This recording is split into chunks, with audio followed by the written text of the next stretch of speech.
जय हिंद दोस्तों, मेरे चैनल डिफेंस तक में आप सभी का स्वागत है।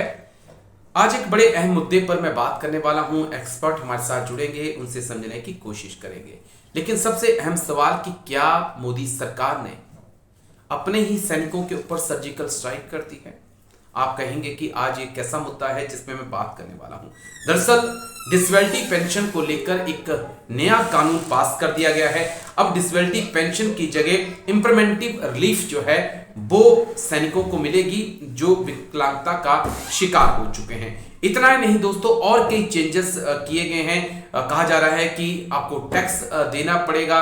इतना ही नहीं, अगर पीस एरिया में कोई विकलांगता का शिकार हो जाता है या किसी बीमारी का शिकार हो जाता है तो उसे अब जो विकलांगता पेंशन या डिसेबिलिटी पेंशन थी वो नहीं मिलेगी। इतना ही नहीं, एक चीज और बड़ा अहम पॉइंट इसमें कवर किया जा रहा है कि अगर आप हाइल्टीज में रहते डिसेबिलिटी का शिकार हो जाते हैं तो आप तक तो जब तक आप हैं तब तक ये रिलीफ मिलेगी। लेकिन जब आप इस दुनिया में नहीं रहेंगे, आपके स्पाउस, आपकी वाइफ को वो हक, वो रिलीफ नहीं मिलेगी। तो कई अहम पॉइंट हैं जिसको लेकर भूतपूर्व सैनिकों में और सैनिकों के अंदर नाराजगी है। तो सैनिकों को रिटायरमेंट के बाद डिसेबिलिटी पेंशन मिलती थी, उनको थोड़ी एक्स्ट्रा पेंशन मिलती थी डिपेंडिंग कि उन्हें किस ब्रॉड बैंडिंग में किया गया है। और इस पूरे पे उनको इनकम टैक्स नहीं देना होता था, वो उनकी टैक्स फ्री होती थी। लेकिन अब ये शब्द चेंज होने के बाद वो टैक्स फ्री वाला जो है चीज वो खत्म हो गई है। जब तक तो एक पल के लिए सोचिए कि वो सैनिक जो सियाचिन ग्लेशियर में तैनात है, वो सैनिक जो सीआई ऑप्स में तैनात है, वो क्या सोचेगा इस पेंशन को लेकर। जहन में ये भी तो सवाल आ रहे होंगे कि अगर वो दुश्मन की गोली से घायल हो जाता है, डिसेबिलिटी का शिकार हो जाता है, तो उसे जो पैसा मिलेगा उसका कुछ हिस्सा सरकार को टैक्स के तौर पे देना पड़ेगा। वो ये भी सोच रहा होगा कि अगर वो डिसेबल हो जाता है, कुछ समस्याएं आ जाती हैं, तो तब तक जो वो जिंदा है उसे वो पेंशन मिलेगी डिसेबिलिटी की। लेकिन जब वो नहीं रहेगा तो फिर उसके परिवार से वो हक छीन लिया जाएगा। कई सवाल है जो एक्सपर्ट से हम समझने की कोशिश करेंगे कि क्या ये सरकार का नया कानून है डिसेबिलिटी पेंशन को लेकर, इसका क्या असर पड़ने वाला है। सीधा एक्सपर्ट्स के पास चलते हैं, उनसे समझते हैं। सॉरी सर, बहुत बहुत शुक्रिया। जय हिंद सर, समय देने के लिए। जय हिंद राजेश जी, ये मेरा सौभाग्य है कि मैं आपके चैनल पर हूं। सर शुक्रिया आपका। एक बड़ी अहम खबर निकल के सामने आ रही थी, मीडिया में उस पर चर्चा नहीं हो रही है, लेकिन हम फौजी और फौजी भाइयों के लिए, चाहे वो सर्विसमैन है या फिर एक्स सर्विसमैन है, उनके लिए बड़ी अहम खबर है। डिसेबिलिटी पेंशन को लेकर सरकार ने कई बदलाव किए हैं सर। तो मुझे लगा सर मैं आज आपके पास चलूं और समझने की कोशिश करूं कि क्या-क्या वो बदलाव हुए हैं, क्या-क्या मेजर चेंज हुए हैं। इंप्लीमेंटिव रिलीफ के बारे में कहा जा रहा है, लाइफ लॉन्ग डिजीजेस में भी कुछ बदलाव हुए हैं। क्या कुछ चेंजेस किए हैं सरकार की तरफ से जिससे काफी फौजी नाराज नजर आ रहे हैं सर? राजेश जी, आपका सवाल जवाब देने से पहले मैं 2 मिनट ये बताना चाहूंगा आपके दर्शकों को कि जो सेना की नौकरी होती है ये बहुत कठिन और कठोर नौकरी होती है, लेकिन सैनिक अपनी असली प्रोफेशनल जिंदगी को सामने नहीं लाने देते। क्योंकि पहली बात, हमारी ट्रेनिंग ऐसी होती है कि हमें कठिन और कठोर समय से कैसे निपटना है वो अच्छी तरह सिखाया जाता है। दूसरा, हमें पता कि हम देश के लिए बहुत बड़ा काम कर रहे हैं, तो इसको हम हाईलाइट नहीं करते कि हमारी क्या दिक्कतें हैं। लेकिन हकीकत यह है कि एक सैनिक की नौकरी जो होती है वो बहुत कठिन होती है। क्यों, मैं आपको एक उदाहरण देना चाहूंगा। जब मैं जम्मू कश्मीर में पोस्टेड था एक जगह में जो जिसका नाम पट्टन है, जो श्रीनगर और बारामूला के बीच में है, और वो आतंकवादियों का एक गढ़ माना जाता है। वहां पे दिन रात AK-47 मेरे साथ होती थी। जब मैं रात को सोता भी था AK-47 लोडेड मेरे साथ होती थी। सिर्फ सेफ्टी कैच एस पे होता था, बस इतना फर्क होता था। तो इससे आपके दर्शक समझ सकते हैं कि एक सैनिक की जिंदगी कितनी कठोर होती है।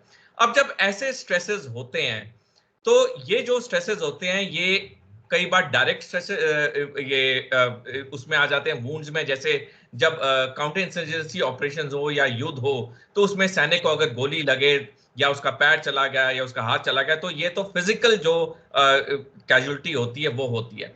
एक और होता है स्ट्रेस की वजह से इतना प्रेशर आता है, इतना दबाव आता है कि आपकी जो लाइफस्टाइल डिजीजेस शुरू होने लग जाती हैं, जैसे आपके हार्ट में प्रॉब्लम होती है, आपके मानसिक सोच में प्रॉब्लम आने लग जाती है। तो ये अलग अलग टाइप की ये जो चीजें होती हैं, ये सैनिक की जिंदगी में सैनिक को निपटनी पड़ती हैं। अब ये सारों के साथ नहीं होता है, लेकिन कुछ के साथ जरूर होता है। तो अब जो नए पेंशन रूल्स आए हैं, उसमें जो 3 सबसे बड़े बदलाव हुए हैं। पहला ओके हुआ है कि जो वर्ड डिसेबिलिटी था पहले, उसको चेंज करके इन्होंने लिख दिया है कि अब उसे इम्पेयरमेंट रिलीफ माना जाएगा। ओके अब एक शब्द चेंज करने का इसका बहुत बड़ा इसका कॉनोटेशन है, वो ये है कि जब तक डिसेबिलिटी वर्ड था, जिन सैनिकों को डिसेबिलिटी पेंशन मिलती थी रिटायरमेंट के बाद, उन्हें उस पर पूरा इनकम टैक्स रिलीफ मिलता था। ठीक। लेकिन अब इम्पेयरमेंट रिलीफ आने के बाद उनको वो इनकम टैक्स रिलीफ नहीं मिलेगा, क्योंकि अब तक जो आईटी एक्ट है उसको तो बदला नहीं गया है। आईटी एक्ट में तो वर्ड डिसेबिलिटी है। तो सबसे बड़ा फर्क ये आया। दूसरी चीज आई कि ब्रॉड मैं बैंडिंग खत्म हो। दूसरे पॉइंट पे आऊंगा, इसको मैं थोड़ा समझ लेना चाहता हूं कि जो आपको रिलीफ इंप्लीमेंट रिलीफ मिल रही थी, यानी कि जो आपको डिसेबिलिटी पे पैसा मिल रहा था, अब उसके ऊपर फौजी को टैक्स देना होगा, ये कहना चाह रहे हैं? बिल्कुल। देखिए राजेश जी, आपने सही कहा कि जो सैनिकों को रिटायरमेंट के बाद डिसेबिलिटी पेंशन मिलती थी, उनको थोड़ी एक्स्ट्रा पेंशन मिलती थी, डिपेंडिंग कि उन्हें किस ब्रॉड बैंडिंग में किया गया है। और ठीक। इस पूरे पे उनको इनकम टैक्स नहीं देना होता था, वो उनकी टैक्स फ्री होती थी। ओके लेकिन अब ये शब्द चेंज होने के बाद वो टैक्स फ्री वाला जो है चीज, वो खत्म हो गई है, जब तक इनकम टैक्स एक्ट में एक संशोधन नहीं आता है। ठीक सर, ठीक है। Next point sir. हेलो। हाँ जी। ठीक। राजेश जी, ये पॉइंट क्लियर हो गया सर। एक और लाइफ लॉन्ग डिजीज के बारे में भी कुछ चेंजेस आ रहे हैं, उसमें क्या कुछ है सर? राजेश जी, दूसरा जो उसमें बड़ा चेंज आया वो है लाइफस्टाइल डिजीजेस। यानी कि अगर आपसे मेरठ में पोस्टेड है, अब मेरठ पूरा एक पीस स्टेशन है, यहाँ पे ना ठीक। कोई लड़ाई है, ना कोई काउंटर इंसर्जेंसी है, ये पीस स्टेशन है। लेकिन एक पीस स्टेशन में भी सैनिक की जिंदगी में काफी तनाव होते हैं, क्योंकि हमें एक्सरसाइजेस करनी पड़ती है, हमें धूप में ट्रेनिंग करनी पड़ती है। तो ये सारी चीजें होती हैं, और कुछ सैनिकों में डिसेबिलिटी आ जाती है पीस स्टेशन में भी, फौज की नौकरी की वजह से। ठीक। तो पहले क्या था कि अगर मेडिकल अथॉरिटीज ने ये कहा कि आपको जो ये लाइफस्टाइल डिजीज हुई है, चाहे आपके हार्ट में प्रॉब्लम है, चाहे आपके मेंटल उसमें प्रॉब्लम आ रही है, ये lifestyle diseases attributable to military service है, तो आपको डिसेबिलिटी पेंशन मिलती थी। लेकिन अब इस नए रूल्स के तहत आपको लाइफस्टाइल डिजीजेस का करार तब दिया जाएगा जब आप हाई ऑल्टीट्यूड एरिया में नौकरी कर रहे हैं। यानी कि जी। आपको अगर फौज में नौकरी करते हुए मेरठ जैसी जगह में कुछ होता है, तो आपको इसकी डिसेबिलिटी पेंशन नहीं मिलेगी, जो अभी इंपेयरमेंट रिलीफ कह रहे हैं। आपको ये चीज तभी मिलेगी जब आप हाई ऑल्टीट्यूड एरिया में आप नौकरी कर रहे हैं। तो इसका जो कॉनोटेशन फिर वही है कि एक सैनिक की जिंदगी, चाहे वो मेरठ में हो, चाहे वो जम्मू कश्मीर में हो, चाहे वो असम में हो, उसकी जिंदगी में 19-20 का फर्क आता है, क्योंकि स्ट्रेस तो एक सैनिक की जिंदगी में होता ही होता है।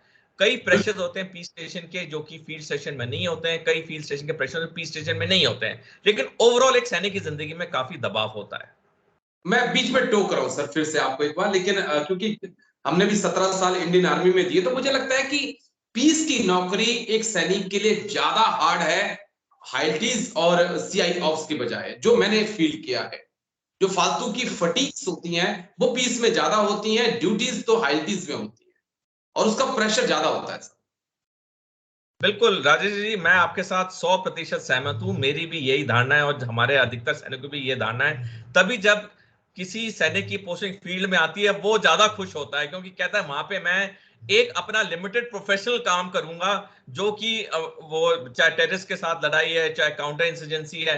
तो कोई भी सैनिक हमेशा फील्ड की पोस्टिंग से ज्यादा खुश होता है बनस्पत पीस की पोस्टिंग से। बिल्कुल सर।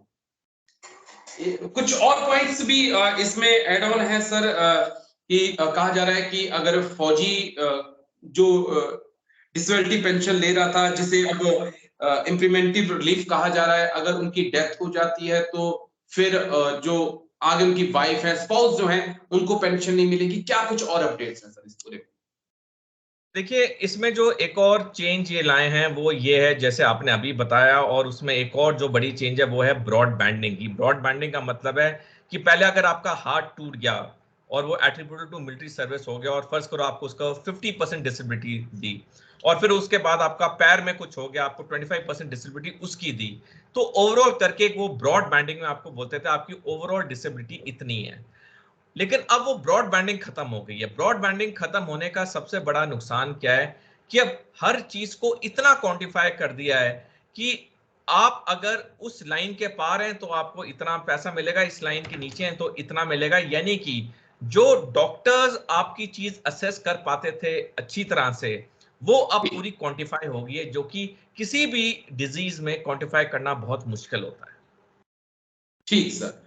एक चीज और थोड़ा सा हटके पॉइंट है जो मैं आपसे समझना चाहूंगा कि पहले अग्निवीर का मुद्दा आता है, फिर शॉर्ट सर्विस कमीशन वालों का मुद्दा आता है, फिर वन रैंक वन पेंशन वालों का मुद्दा आता है। अब ये एक मुद्दा आ गया है।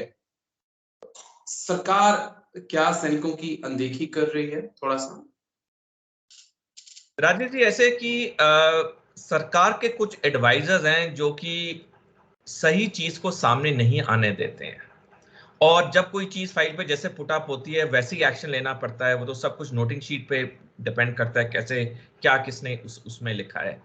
अब कुछ लोगों को लगता है कि जो फौज की जिंदगी है बड़ी ऐश की जिंदगी है, क्योंकि हमारी, जैसे शुरू में आपके शो में बताया, कि हमारी आदत नहीं है हमारी हर कठिनाई को पब्लिक के सामने लाना।